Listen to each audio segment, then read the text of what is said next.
Após esse mantra de boas-vindas do Lucchesi, nós vamos, então, começar nossos círculos mágicos, né?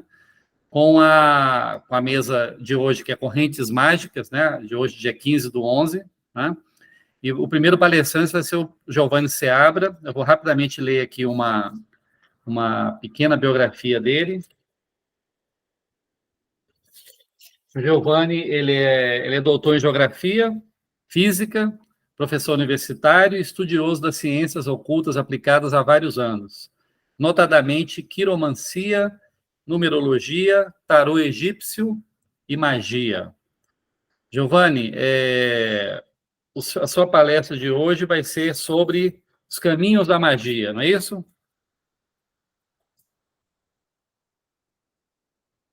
Então você tem Microfone, isso. Então você tem aí, acho que 15 minutos, não é isso? Mais 5 de tolerância. Isso, podendo chegar até 20, eu vou botar aqui o meu despertador aqui para ficar Claro. enchendo o saco de vocês. Perfeitamente. Não é esse meu papel?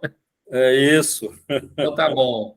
Deixa eu só colocar aqui. Giovanni, seja bem-vindo, então, mais uma vez ao Colégio dos Magos, nossos círculos mágicos, que está começando hoje. E, por favor, pode começar a sua palestra. Obrigado. Boa noite, irmãos e irmãs. Bem-vindos ao Templo do Poder. Assim, no capítulo 1 do livro Portal da Magia, o mago Geraldo Seabra e fundador do Colégio dos Magos dá as boas-vindas aos futuros bruxos e bruxas. Ele, Geraldo Seabra, define a magia como a ciência que estuda as leis da natureza e a sua utilização na busca de uma integração espiritual e de uma vida feliz. Podemos afirmar que, sem nenhum exagero e em certa medida, que todos nós somos bruxos.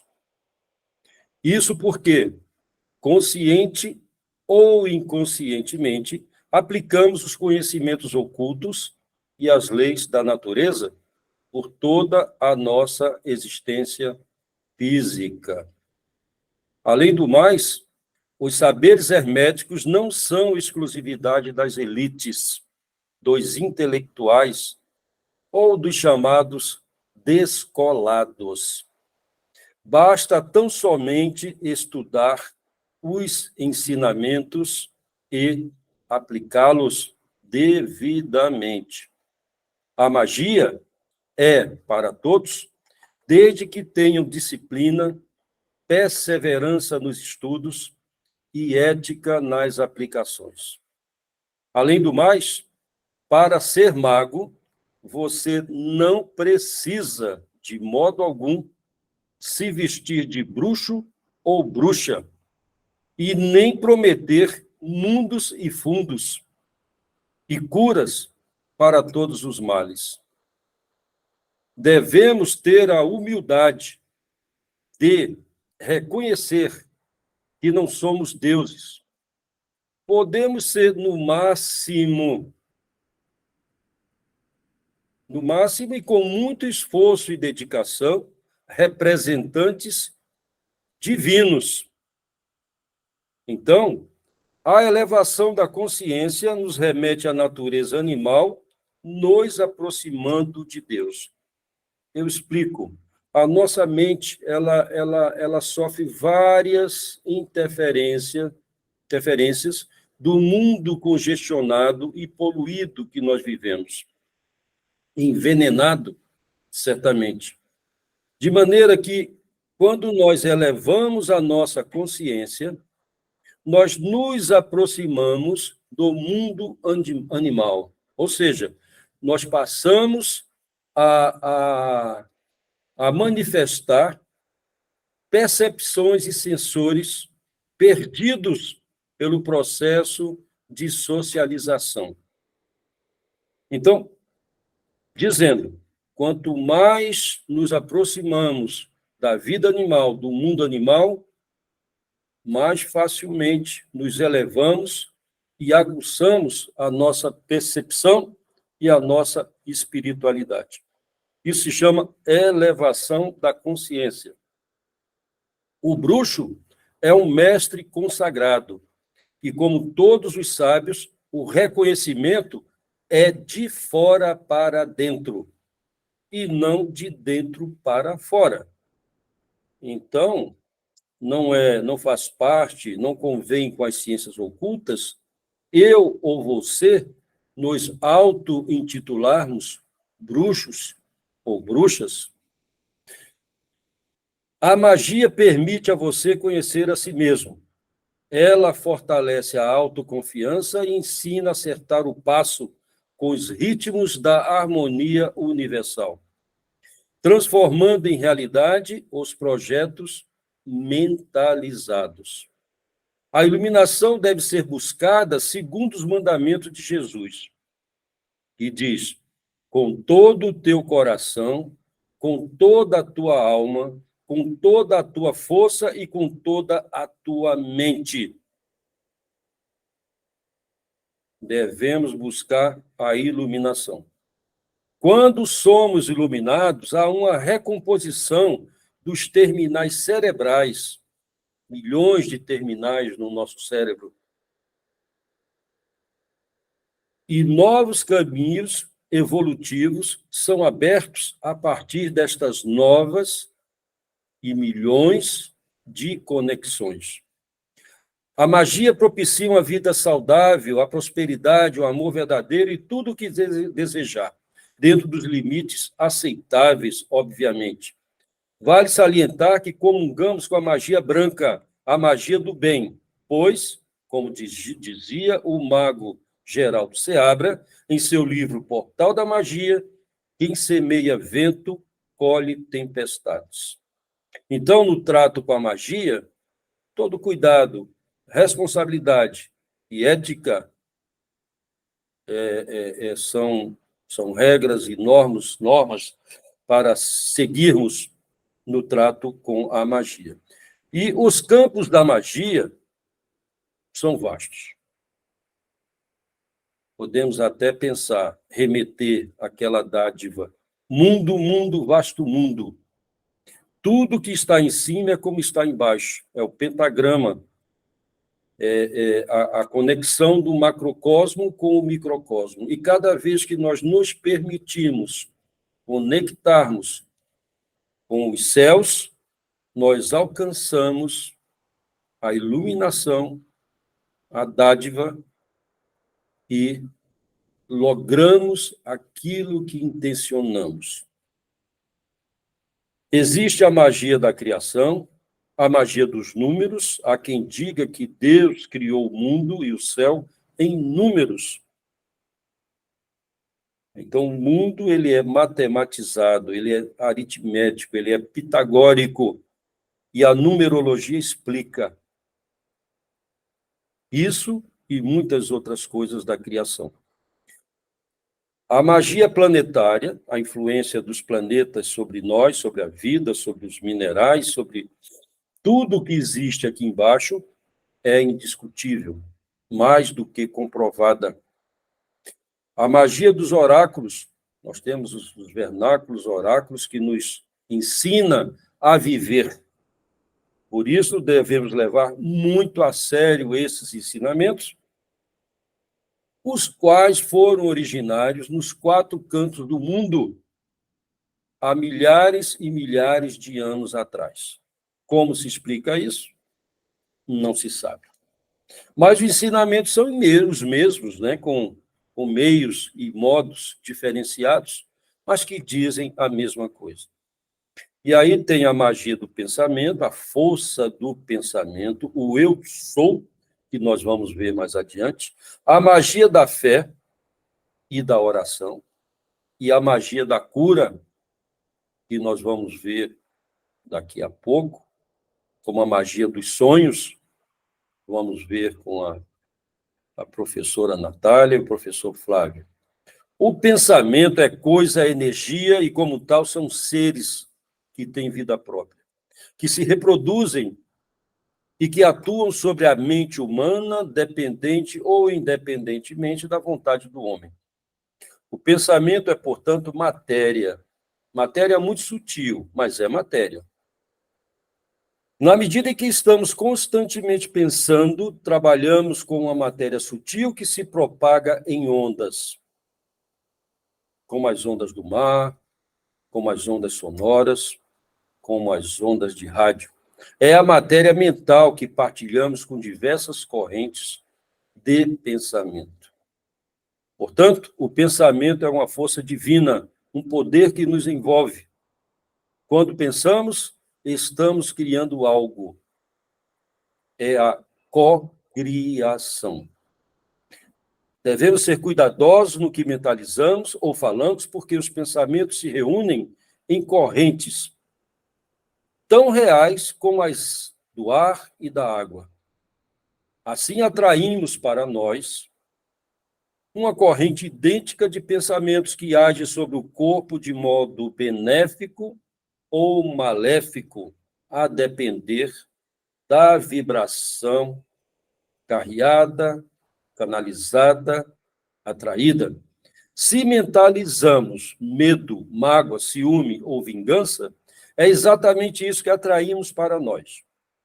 Ao contrário, se em nossa mente houver um predomínio de pensamentos de alegria, vigor, esperança, amor, nossa vida será muito mais equilibrada, harmônica, feliz. As formas pensamento são formas que produzem a imagem do pensador, de alguma pessoa ou objeto material. São criações de um objeto ou ser através de poderes espirituais ou mentais, utilizando a matéria fluídica ou astral para compor as características de acordo com a natureza do pensamento.